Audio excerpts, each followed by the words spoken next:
It's all very beautiful. I once saw Mr. Kennedy standing here, moved almost to tears. I wonder whether Mr. Kennedy can ever be really moved. He's certainly moved by religion. Yes, moved to anger. By Sabbath observance, for example. And other things. But take Laura's brother, Oswald Chiltern. Although Mr. Kennedy knows that Laura is devoted to him, he will not endure that one good word should be spoken about him. Yet Chiltern has changed a lot for the better. He would settle completely, I think, if he would only marry. There's only one woman he'll ever marry, Miss Effingham. You, of all people, should know that. Then he will have to look elsewhere, Mr. Finn. And yet, I think he would love his wife. As he loves his horses. Miss Effingham, I didn't bring you up here to discuss Lord Chiltern. Do you remember some weeks ago you said you would always be very glad to see me? When chance should dictate, I said. Now, chance has dictated that we should be here together on this fine, fresh morning.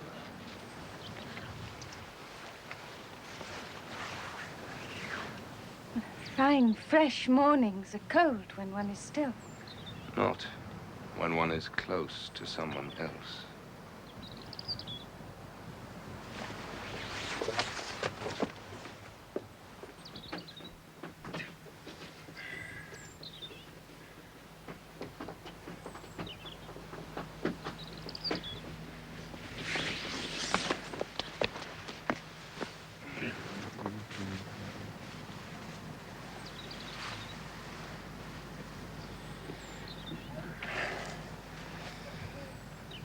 You warm enough now?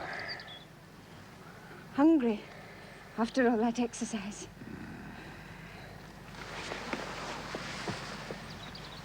We must not risk being scolded by Mr. Kennedy, who would never forgive us if we missed Grace.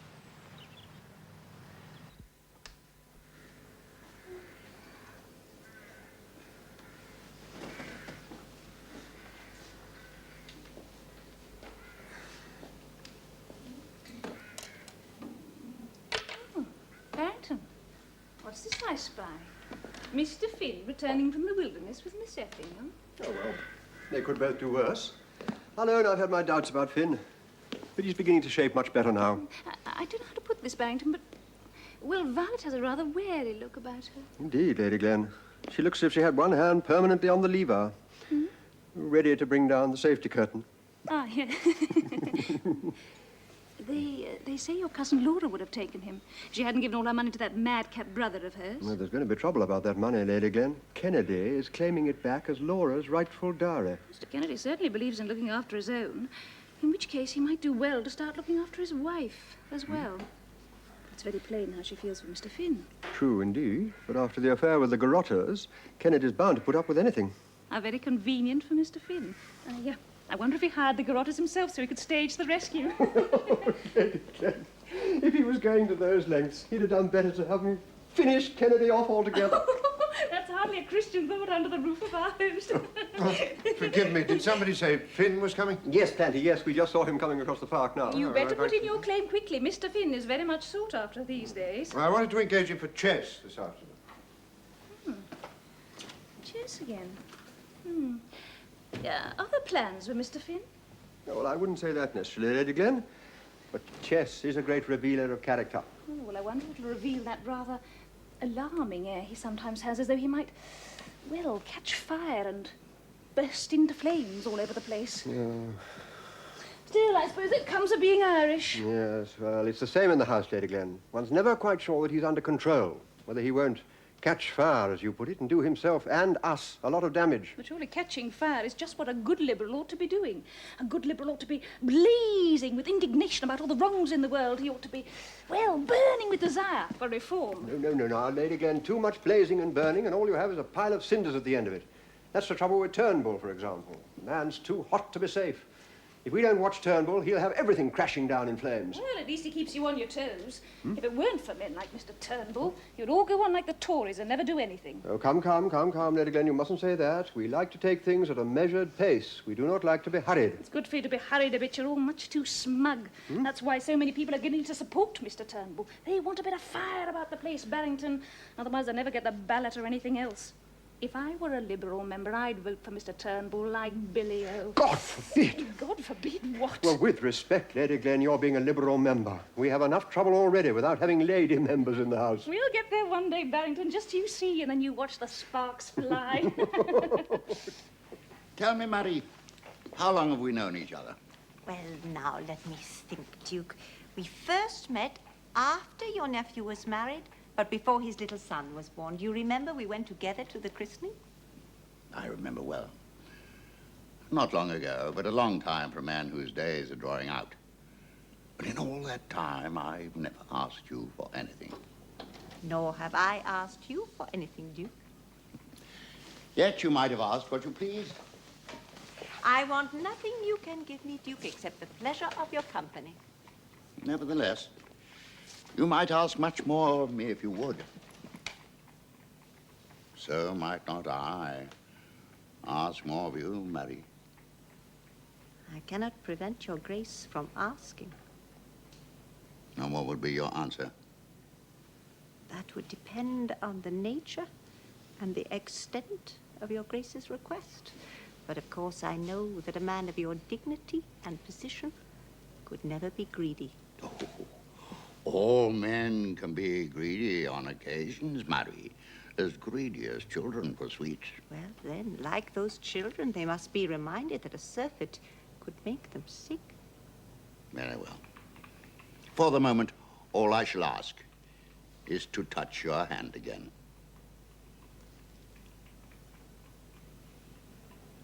That is no surfeit, I think. Beware, Duke, lest appetite grow by what it feeds on.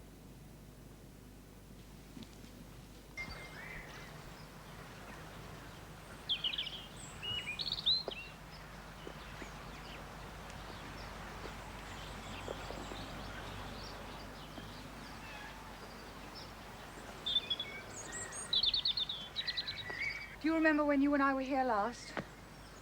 Yes. You told me you were going to marry Mr. Kennedy. Phineas, I've made a terrible mistake. I've blundered. And I've fallen. I'm now so bruised that I can hardly stand. It's as bad as that. It's as bad as it can be.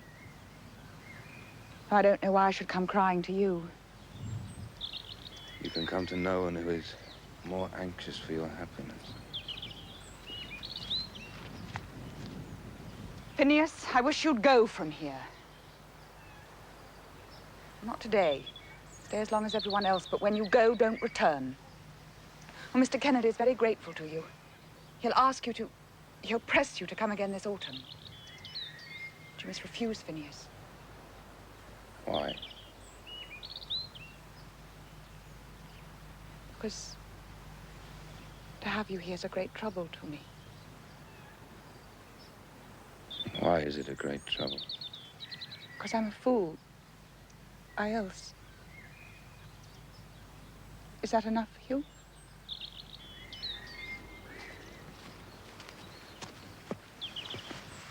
No, Phineas. Say what I can do for you. You can do nothing except to keep away from me. In London, too? No, you must come to us in London, or it'll seem strange, but only when he's with me. Then you must say goodbye to me. We'll say our goodbyes like everyone else, and the party here breaks up. Not as we would wish to say them.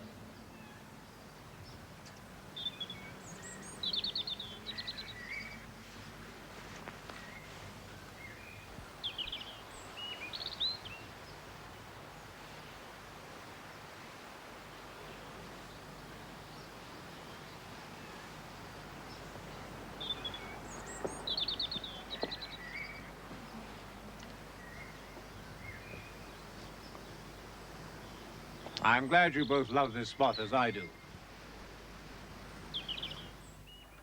Lady Laura? Kennedy? Are you all right for the journey? Yes, thank you, and Clancy's little brother is behaving very well, too. Well, he should be going. Yes.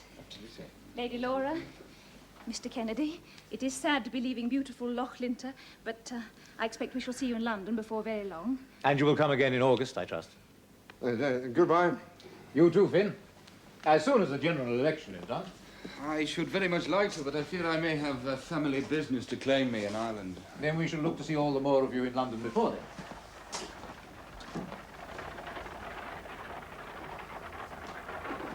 Laura. Take care. Stay, stay until the hasting day has run, but to the even song,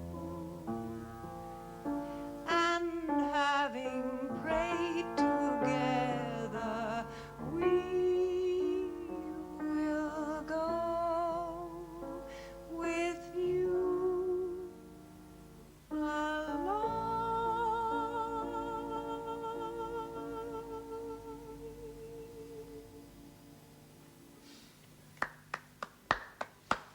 Mr. Finn, having warned you of the transitory nature of human affairs, may I wish you good fortune at Brentford? When do you leave? Well, the election is on Thursday.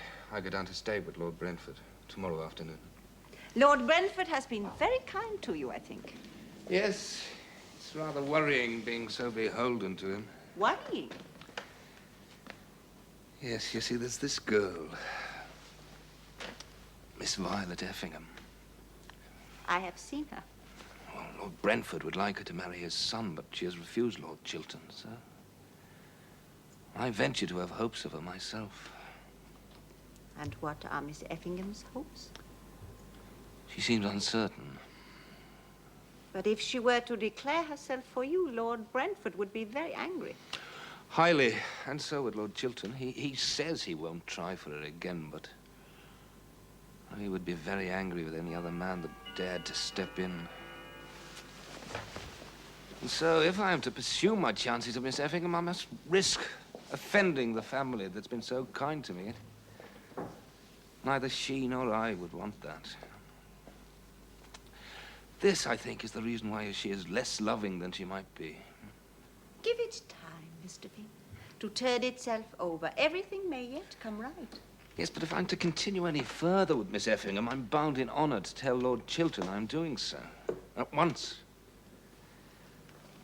Time is pressing me very hard, Madam Max. Time is pressing us all very hard, Mr. Finn. The truth is...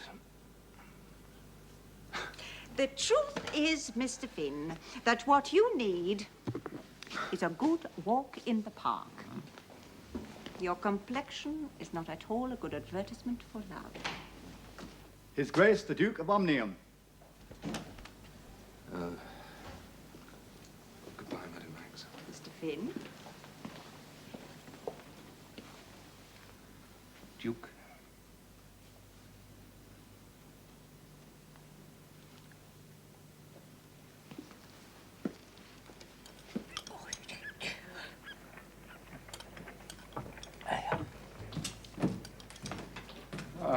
Good afternoon, Mr. Clarkson. Yes, I know. I'm sorry I'm a bit late for tea this afternoon. I've been with a friend. Oh, what's the matter with your appetite, Mr. Clarkson? Nothing wrong with the muffins, I hope. This is a very different occasion, Mr. Finn.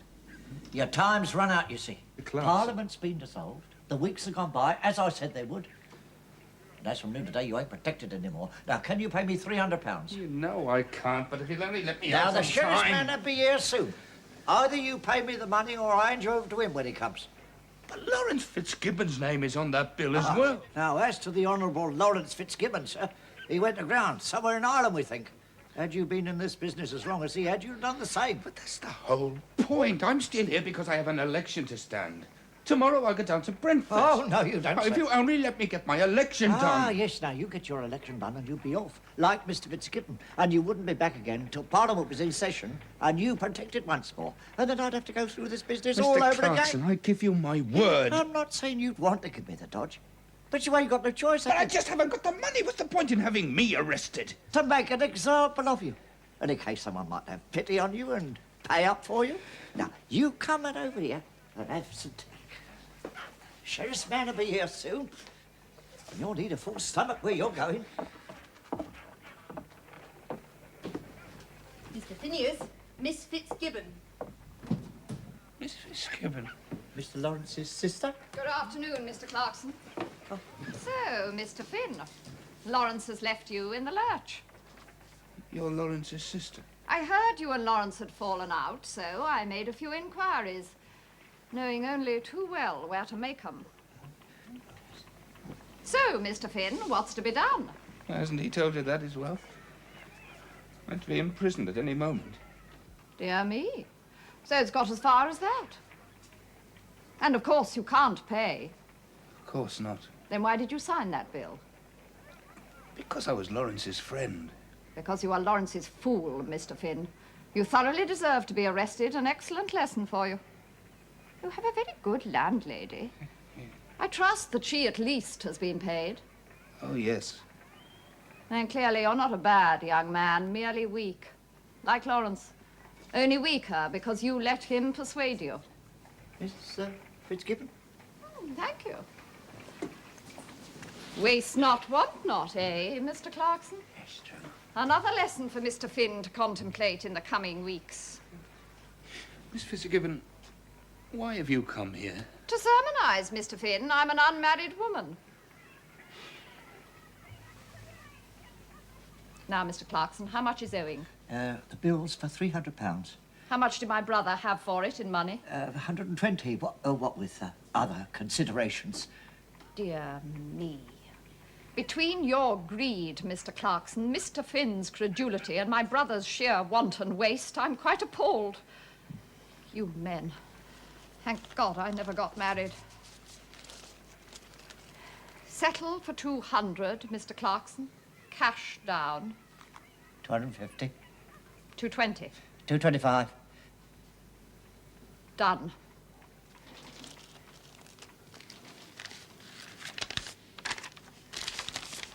Then 15, 20.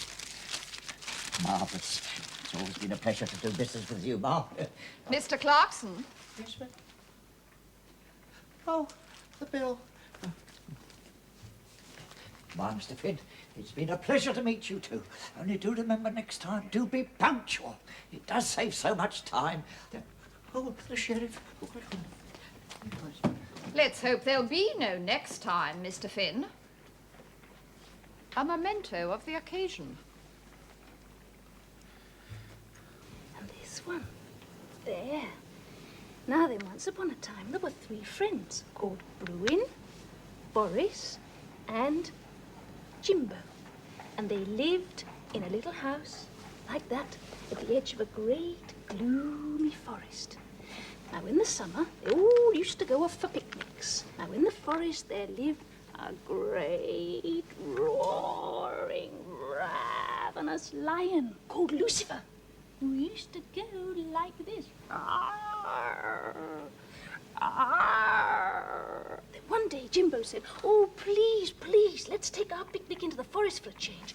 And Bruno said, "Oh, no, Teddy, old fellow, better not do that, because in the forest there lives a great, roaring, ravenous lion called Lucifer, who goes like this. Arr, arr." Cora, you out of your mind? Auntie, don't interrupt, I'm telling a story. And he gobbles all up like this. Now, we stop this nonsense at once. Nurse, you take the child upstairs, please. Hey, do as I say, now. Hey, you up. Go along.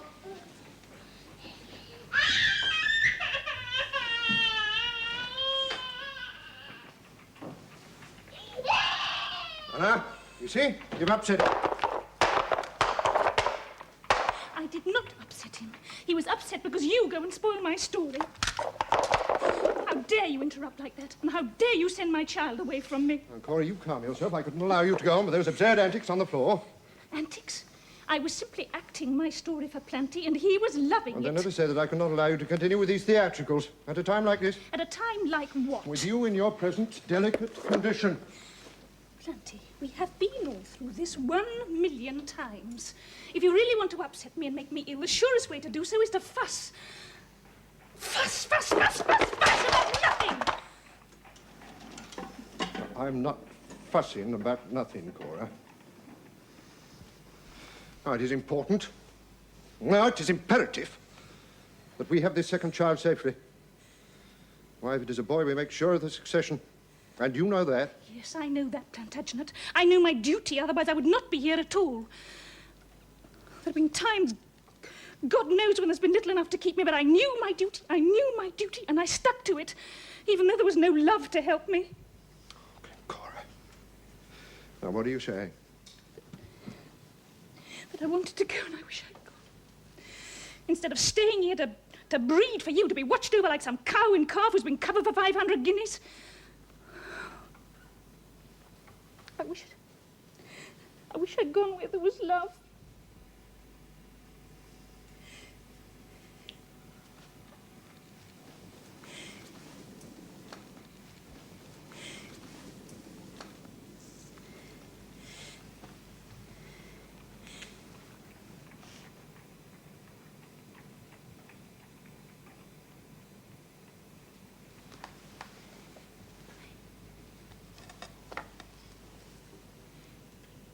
I didn't mean that, Plantagenet. You said it, Cora. Yes, I know. I know I said it. But I didn't mean to hurt you. Please, Plantagenet, you must forgive me. You must believe me. I didn't mean it.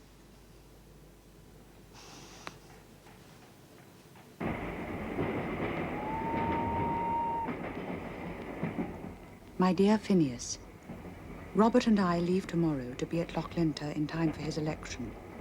We shall not then return to London for some months. Oh, Phineas, I am going to miss you when the party gathers at Loughlinter without you. But at least there will then be a bustle in the place. What I dread most of all is the long period I shall be alone there with Robert.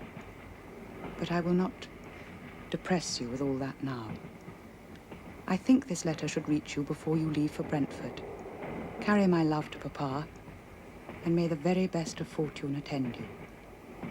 Yours sincerely, Laura Kennedy.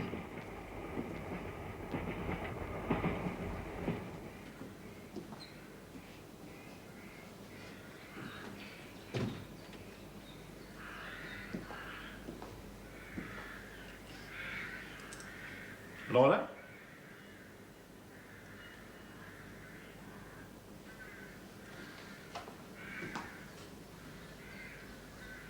I trust your headache is better. No, Robert, worse. Then I shall send to Callender for Dr. McNuthrie. Pray do nothing of the kind, Robert. A headache is not an illness. Then what is it? You cannot think it makes me happy to hear you complain of a headache every morning, and then to see you make it an excuse for absolute idleness. Only you would understand. What is it I ought to understand? That a woman does not like to be bothered. Yes. I'm beginning to find that out. And also to find out what it is that bothers her. It is the prospect of a quiet and decent life before you during these next months, and your disdain for the performance of Robert, homely if only you duties. let me go to my father for some part of the winter. No, I feel pure lies imprisoned in here. perseverance, Laura. Perseverance in your duties as my wife.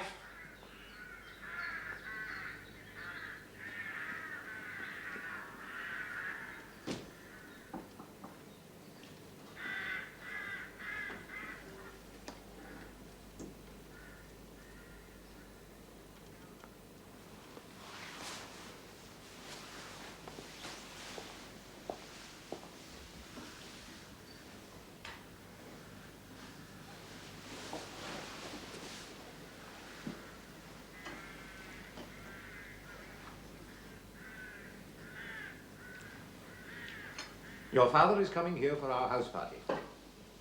If he wishes to stay on longer, then he is, of course, welcome. He won't stay. He does not care to face me, that is why. Why do you say that? Because he is denying me my right. Your dowry, Laura. My dowry has gone to pay my brother's debts, Robert. And you have no need of money. For once we are in agreement, Laura. I do not need your money. Then why do you demand it? Because in sight of heaven, you are my wife. It is the duty of a wife to give. But you have given nothing. You have taken. You have taken my name, my position, my wealth, to indulge your vain, selfish ambitions as a political hostess. But you have given me nothing. What could I possibly give you, Robert? You, who have everything. Love.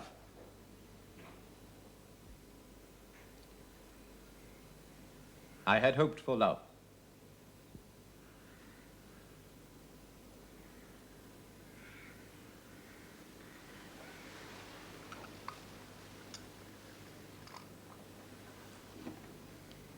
Since you cannot, will not give me the love you owe me as your husband, I shall claim my legal rights.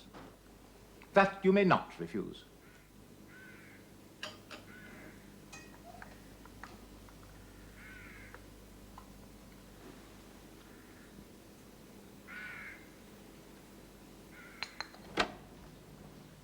Hail to the new member for Brentford. So doughty a champion, I hear, that none other dared appear in the list. I have Lord Brentford to thank for that. They have tried to put up another candidate once or twice, but they've always failed. I wish everything in life was as easy. I can tell you both now in confidence, as Laura's friends, I've had a sickening letter from Kennedy. He's now demanding Laura's fortune, the full £40,000 that she gave her brother. Lord Chiltern has used it to settle his debts. Kennedy states that I must pay it as Laura's father. But the money as money can mean nothing to him. He certainly has no legal claim, unless you promised it him before the marriage. I did no such thing. I fear unless he gets it, he may be harsh to poor Laura. And if I raise the money, it means selling certain properties entailed on Chiltern. I can't do that without his permission. But in the circumstances, he can hardly refuse it. He hates Kennedy so much he'd never let the property go for that purpose. Yes, but if you tell him it's for Laura's happiness. He will say that she will know no happiness until she's quit of her husband altogether. Oh, Lord Brentford, I'm sure that Oswald would not be beyond persuasion. Oswald, my dear, is simply out of reach. He's gone abroad somewhere and left no address. Did he tell you where he was going, Finn? Oh, all I know, my lord, is he's on a sailing yacht with a certain Captain Culpeper. Culpeper, one of the greatest blackguards in all England. But a very fine yachtsman, my lord. There are yachtsmen as fine who are honest men as well. I don't suppose they'd want Lord Chiltern's company. I think you're very unkind about your son, Lord Brentford. And now I must go to my aunt. Though I don't suppose I shall find much charity there either. No, you see, one has only to mention Chiltern's name to bring unhappiness. And yet with Violet's fortune, he could have put everything right. The dowry and all the rest of it. If only he'd married her. I think he tried his best there, my lord. He tried his worst. He asked her to be his wife as a man asks for a railway ticket. No matter how he might have asked her, I think the answer would have been the same, and always will be. I don't agree with you there. And I dare say I know them both better than you do. You see, Finn, years ago I set my heart on this marriage, and I still do. Do you know of any reason why I should be disappointed? No, my lord. Not as yet. So the long and the short of it is that I am now a member of Parliament for Brentford, thanks to the kindness of your family. But it is just because of this kindness, my dear Chiltern, that I must now speak of another matter. Violet Effingham. Before I leave your father's house, I'm going to ask her to marry me. I know that you still have strong feelings about her welfare. And so I should be false to all of us if I did not tell you at once of my intention.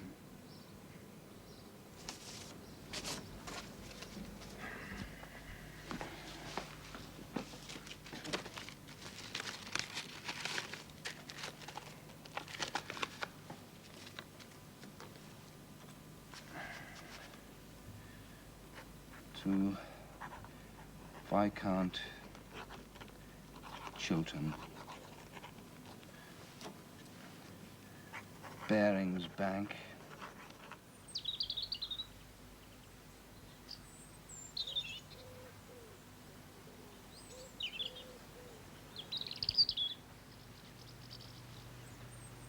And how is your aunt this morning, Miss Effingham?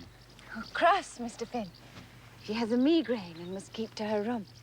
And yet she has let you out of it. Oh, for 10 minutes flat. And she's almost certainly watching me from her window, lest I should forget myself in your company.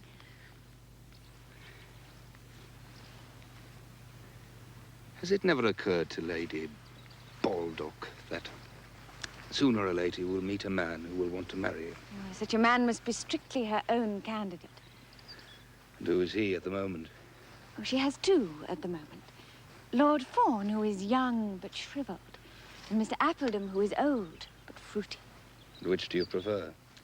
I've searched deep within my soul, Mr. Finn, and found that I am worthy of neither. Miss Effingham, I shall shortly be returning to Ireland and shall be there for some time. I shall miss you. And I you. Violet. Yes, Mr. Finn? Before I go, I must speak to you. You're doing so at this very moment. Have you no word to give me at all? I'm sure that my Aunt Baldock, to say nothing of Lord Brentford, might have a great many. We are not answerable to them. Oh, that is perfectly true, Mr. Finn. Then for God's sake, say something to me, Violet. Oh, very well, Mr. Finn. I hope you pass a very pleasant time with your family in Ireland and come back hale and hearty when Parliament begins.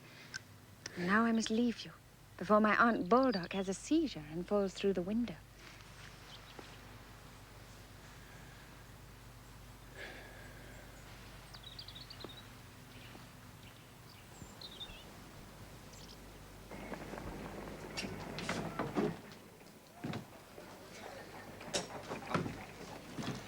I thought you were in hiding. Oh, no. You see, there's no need to be in hiding now that Aspasia's paid up. No, so I've come back to London to see what Clarkson and his pals will stand me for my autumn holiday. I thought Monte Carlo might be rather nice. Well, I'm not signing anything for you this time. Don't worry, old chap. I shan't ask you again. Finney, the reason I came here was to say that I am sorry about what happened. Sorry. I'll buy you dinner to make up. Have a drink. You'll have to buy me a banquet entirely, Lawrence. You're lucky to find me at all. Only back from Brentford. Moved to Ireland in the morning. Oh, and how were things at Brentford? Oh, the election was no problem. There's no opposition. There are other difficulties there. Yes, well, you know, they're a deuce difficult family, that's what. These difficulties are of my own making. It's all to do with Violet Effingham. Oh, yes? Fancy her, do you, Finney? I love her, Lawrence. I think she may love me, too. Well, you'll have Chiltern after you like a hound out of Hades if you go on with that. Oh, I hope not. I have tried to warn him of my intentions. Brentford will turn as sour as sixpenny claret. The moment you kiss Vi Effingham, you kiss goodbye to Brentford's borough. Well, Violet is not only very beautiful, Lawrence, she's also very well provided for. If I were to marry her, I wouldn't need Lord Brentford's assistance anymore. I could get boroughs of my own. Well, so you would, Finney. So you would. How's the campaign going? Well, I'm afraid I shall have to raise the siege for the time being. While they're in winter quarters in Killaloe? Yes, well, I dare say you'll be snug enough there. And what's that little girl, what's her name? Mary Flood. She always likes your cut. Lawrence, I've been trying to tell you I'm in love with Violet Effingham. Yes, old fellow, but you've got to keep in training. Through the winter.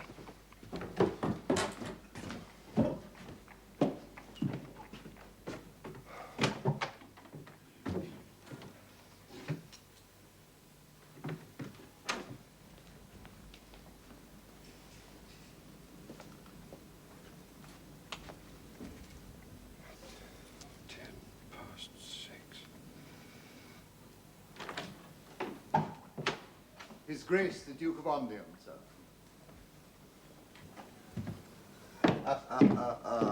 Well done, my dear boy, well done. Oh, thank you, Duke. And a much more civilized hour this time. With your permission, sir, and yours, my Lord Duke, I should like to offer best congratulations from us all below stairs. Thank you, Collingwood. Her ladyship's quite well, we understand. Oh, quite well, thank you, Collingwood. Thank you, sir. Well, it's very good of you to come to me, Duke. I'm very pleased with you, my dear fella. Another boy, well, that makes it all pretty well watertight, I think. I must say it'd be very nice for Plantagenet to have another brother to play with, so near his own age. Always remember when I was a little boy that... forgive me, Duke. Now that you are here, will you not stay and dine with me? Oh, that's very civil of you, Plantagenet, but I'm just on my way up the road to dine with Madam Max. Well, you'll dine very much better there. I eat very sparsely when I'm alone. Oh, you should eat more, Plantagenet, with all that hard work you do. Oh, especially sedentary work.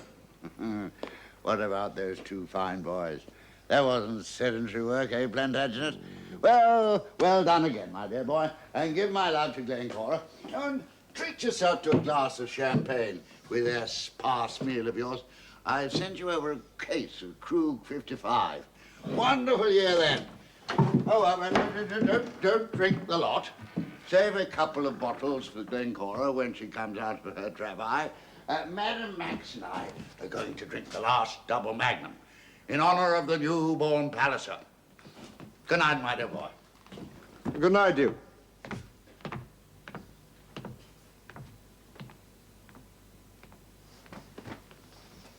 Phineas, what was it like standing there, making a speech in front of all those lords and ministers? It was very uncomfortable, Mary. There aren't that many lords, though. Any lords' sons. The lords sit in a separate house. And will you go there one day? I suppose it's not altogether impossible. Of course you will. Especially if you go on making such fine speeches. I've read every one of them, and I cut them out and put them into a book. Do you look at it very often? Every night before I go to bed.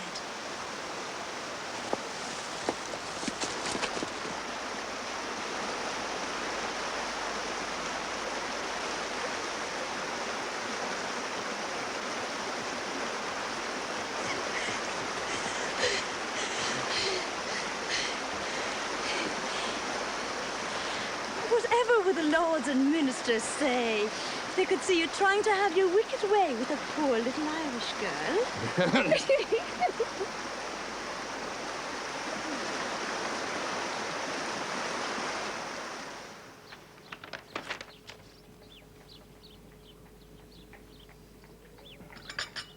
Blandy, don't forget that my receptions start on Friday. Oh, it's so soon? So soon, after what?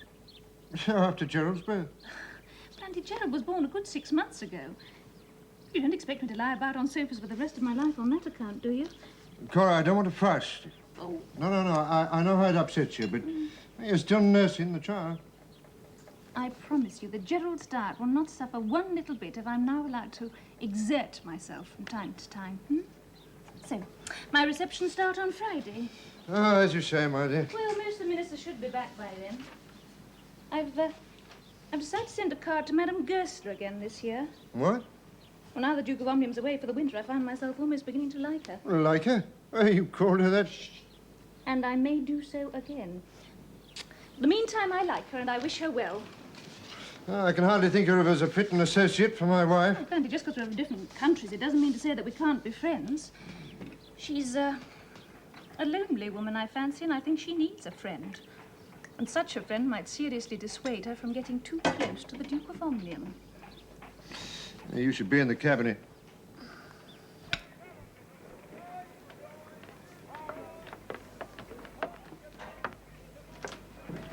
Excuse me, sir. There's a Mr. Quintus Slide to see you.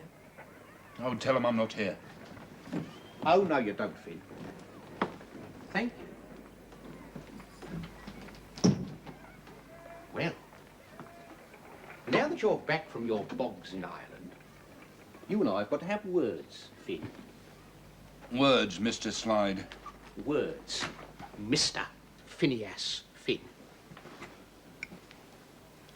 Now then, you may have noticed that we at the People's Banner let you down light last session. You didn't do what we asked. You didn't come out for the ballot. But nevertheless, the People's Banner didn't print anything to dirty the front of your nice evening shirt. But it ain't going on like that. If we're to let you get away with doing this next Parliament, you've got to keep us happy at the Banner. And there's only one way you can do that. Come out for the ballot, I suppose, huh? No, Finn. No. The Banner's not quite so keen about the ballot as it was, so we're letting it rest for a bit. Oh, you changing your tune, Mr. Slide? Or is somebody paying you to sing another one? You leave us to our own business, Finn. Listen to me. I don't mind what you say from now on about the ballot, but let's be quite clear about one thing. Brentford. Brentford? Yes. I've got my hopes on Brentford, you see. I'm proposing to stand for it at the next general election. You are? Me. Well, Mr. Slide, there may not be a general election for another 6 years. What's the point of talking about this now? Because I believe in taking a long view. And anyway, it may happen sooner than you think. You wouldn't even get an elector to propose you, never mind Lord Brentford. Lord Brentford may not count by then. I could stand with a good chance, Finn, if you did not. Now, if you'll make an agreement to make way for me at Brentford at the next election, the People's Banner will leave you to get on with your fun and games in peace. But if not, you take my meaning, Finn. Then what you say? Say get out. Get out!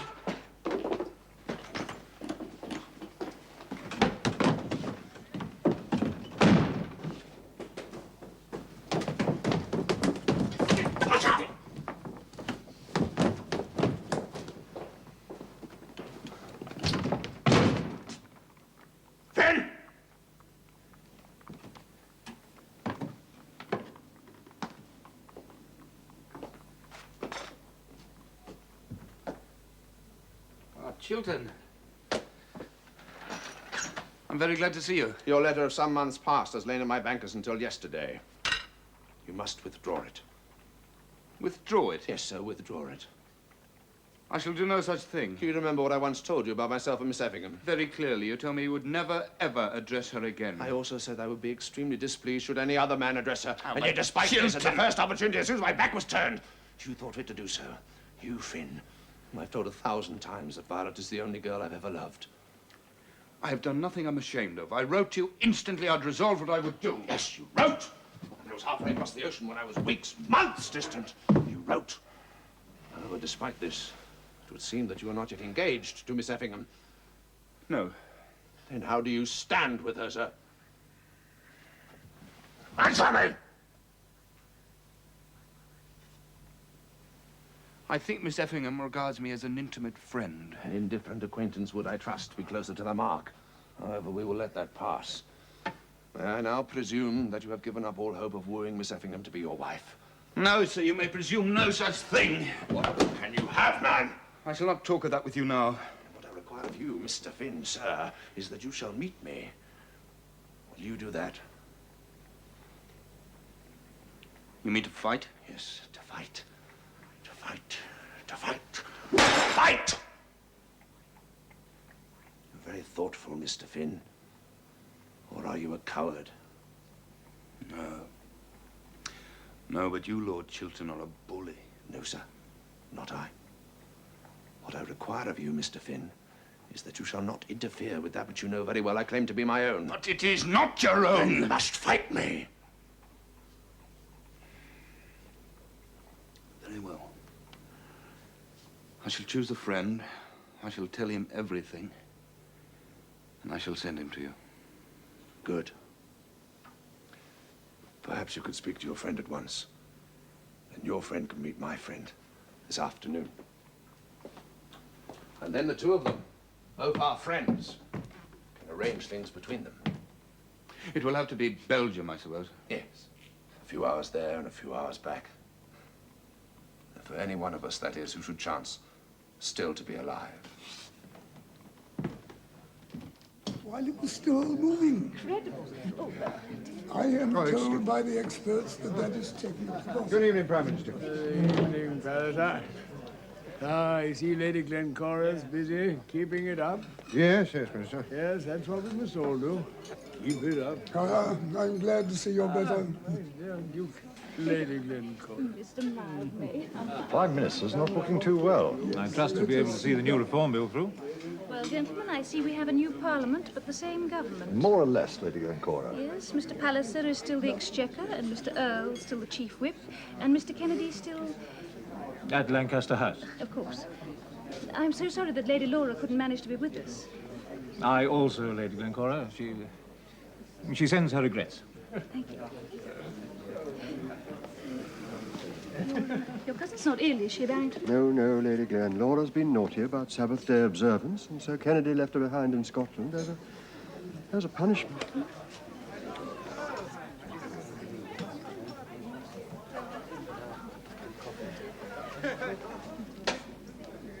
Something troubling you, Mr. Finn? Oh, no, no, I'm just expecting somebody who hasn't come yet. Well, you should make the most of those that have. Oh, I am. Miss Effingham, have you seen Lord Chiltern since you've been back? No, I'm told he left London this evening to go hunting for a few days. Oh, hunting. I hear that Lady Laura's been left at Lochlinter. Yes. I've got to stay with my Aunt Baldock until she's allowed to return. When will she be released? Oh, she has her own plans about that. Well, she writes to me that her father is unwell, and she's going to use the excuse to escape down to Brentford. But she is coming back to us in London. Oh, yes. Yes, when Mr. Kennedy relents. I don't think relenting is Mr. Kennedy's strong suit. Ah, there's Dolly. Dolly, you were late coming to see the baby, and now you're late for my crash. Really, at this rate, you'll miss all the spice. I do apologize, Lady Glen. I've been delayed. But we rely on you for your sparkle. Well, I think I should rather observe tonight. There are some intriguing affairs afoot. Affairs? Whose? I'm sure you wouldn't wish me to be indiscreet. Oh, but I would, Dolly. Yep, I'm interrupting. No, of course not. I'm going to speak to Madame Goesler. Excuse me. Darling. Madame Goesler. Lady Glencora, you know, I'm really very worried about Mr. Kennedy. He seems so agitated. I do hope he isn't going to savage poor Mr. Finn. Oh, I don't think Mr. Finn's an easy one to savage. Oh, indeed. I think he's in more danger of being spoiled. I've been admiring your lace, Madame Goesler. It's surely not from this country. No, indeed. This is from Paris, Lady Glencora. Please call me Lady Glen. Lady Glen. Perhaps I may bring you some when I come back from Vienna I next would time. love that. Oh, good. Please, may I? Perhaps we could discuss it at dinner tomorrow night, Finn. And not tomorrow night. Why not? I shall be away. And the next night? I can't be sure. Ah. I see. You must excuse me. I must make my adieus. The dragon. Or Lady Baldock. I'm glad Miss Effingham is staying with her aunt for once. That young lady needs discipline. A beautiful girl like that, Kennedy, most men would prefer to be petting her. As for her beauty, I do not much care for it. And as for petting, I do not understand it in reference to grown persons. Children may be petted, and dogs. But what you call petting is frivolous and indecent.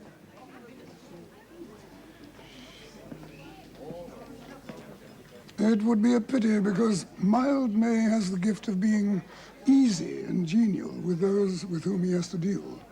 We need that kind of strength to get this bill through. Yes, Duke, I understand. I still think most of the Labour will fall on Mr. Gresham, Mr. Monk. I hear that Monk is up to something of his own. Tenant rights in Ireland. We don't want that subject brought up just now. No, no, indeed, Duke. Would you go and speak to Madame Goesler? Come on, darling, she wants to speak to you. My dear, your husband is doing very well, and so much more at ease. Madame Goesler? Mr. Palliser? It's very pleasant to see you here. Not for the first time. Somehow I have never had the opportunity of talking to you before. There are so many questions I'm longing to ask you. Oh, yes? Tell me, you are hoping to introduce a 10-penny shilling, is that not so? I'm hoping to. Huh. In that case, will you retain the pound as your unit, or will you have a 10-shilling unit? You don't mind my pursuing this subject, do you? No. Well, very encouraging to find somebody who takes an intelligent interest. You see, in Austria, we have a 10...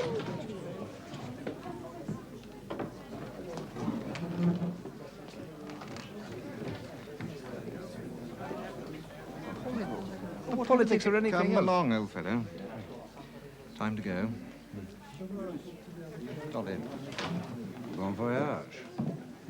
Mr. Finn is in rather a rush. I think he has an assignation. Oh, so that was the mystery. Don't tell me he's got another romance going. It's romantic enough. In its way.